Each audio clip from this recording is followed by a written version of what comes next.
Wabarakatuh. Ketemu lagi dengan Ibu Winarti di pelajaran IPS.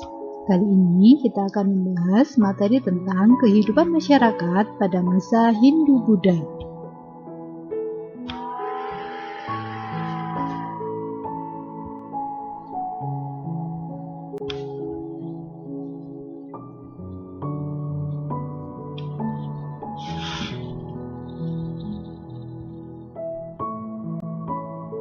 Kehidupan masyarakat pada masa Hindu-Buddha kali ini akan mempelajari tentang 3 hal. Yang pertama, masuknya kebudayaan Hindu-Buddha di Indonesia. Yang kedua, pengaruh Hindu-Buddha terhadap masyarakat Indonesia. Dan yang ketiga, peninggalan-peninggalan masa Hindu-Buddha.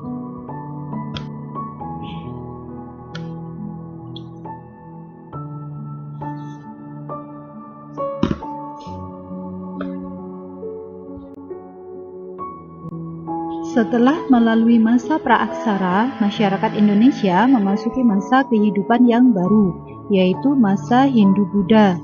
Masa ini seringkali disebut juga dengan masa klasik, yaitu awal masuknya unsur-unsur budaya India di Kepulauan Indonesia. Pada masa ini, banyak kemajuan yang dicapai dalam pemikiran dan hasil-hasil budaya. Bagaimanakah perkembangan masyarakat Indonesia pada masa ini? Yuk kita pelajari satu persatu.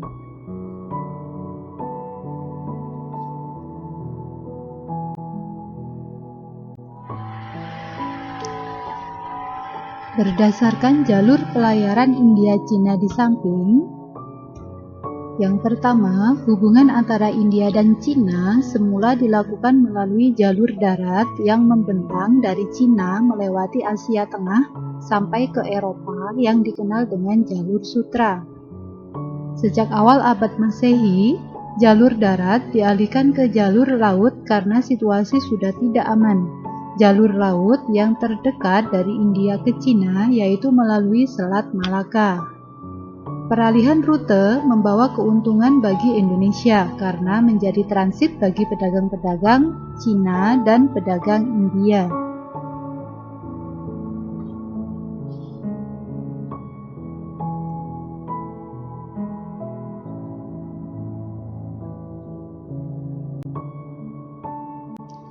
Berikut beberapa teori masuknya kebudayaan Hindu-Buddha ke Indonesia.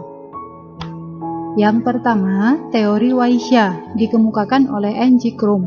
Proses masuknya kebudayaan Hindu-Buddha dibawa oleh pedagang India yang memanfaatkan angin musim. Sambil menunggu perubahan arah angin, mereka menetap di Indonesia.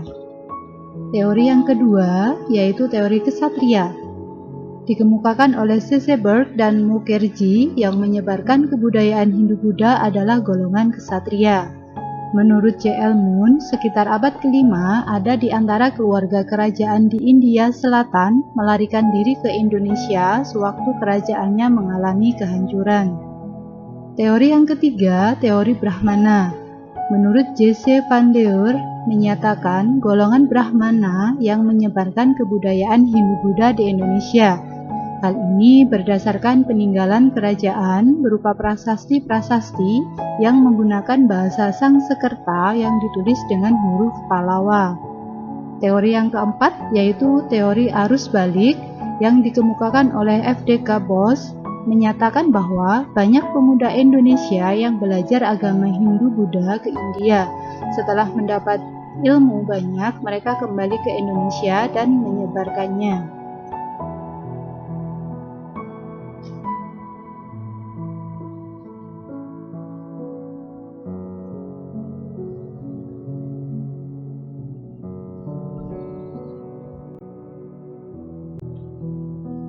Pengaruh Hindu-Buddha terhadap masyarakat Indonesia.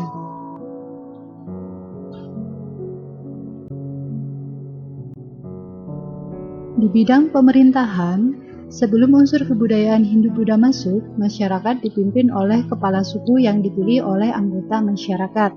Setelah masuknya unsur budaya Hindu-Buddha, terjadi perubahan. Kedudukan kepala suku digantikan oleh raja yang memiliki kekuasaan sangat besar. Kedudukan raja tidak lagi dipilih oleh rakyatnya, tetapi diturunkan secara turun-temurun dan dianggap sebagai keturunan dewa.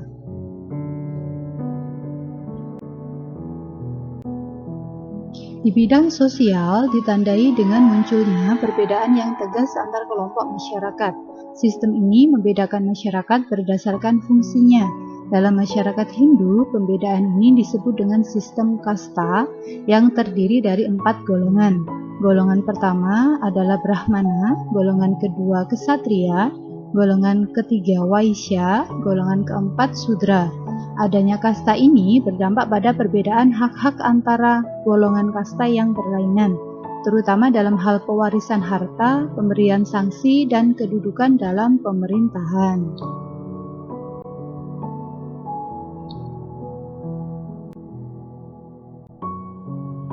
Di bidang ekonomi, sejak terbentuknya jalur perdagangan laut yang menghubungkan antara India dan Cina, kegiatan perdagangan di Kepulauan Indonesia berkembang pesat. Daerah pantai timur Sumatera ramai dikunjungi para pedagang.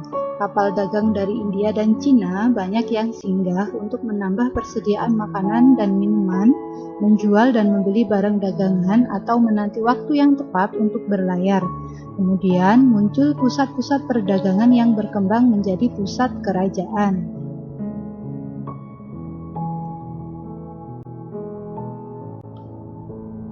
Di bidang agama, pusat-pusat perdagangan di Indonesia juga menjadi pusat-pusat Hindu-Buddha.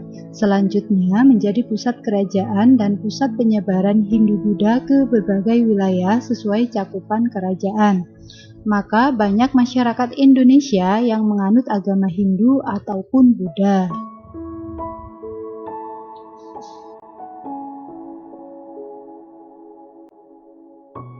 Di bidang kebudayaan, setelah masuknya unsur kebudayaan Hindu-Buddha ke Indonesia, maka terjadilah perpaduan antara kebudayaan asli Indonesia dan Hindu-Buddha, atau yang biasanya kita sebut dengan akulturasi. Hasilnya adalah kebudayaan baru yang memiliki ciri khas dari masing-masing kebudayaan.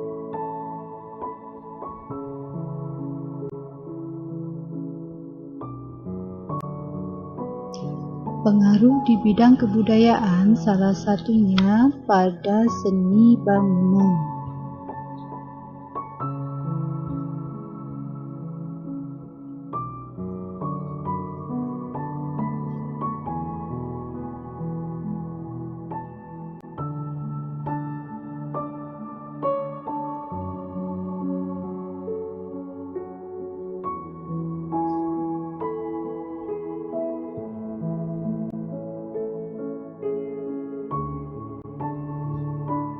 Berikutnya pada seni rupa dan seni ukir.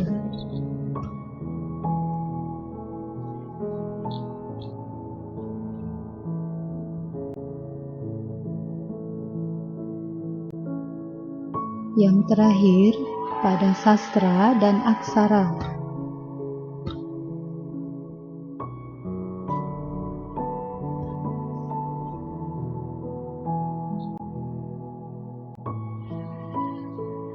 Berikut peninggalan-peninggalan di masa Hindu-Buddha.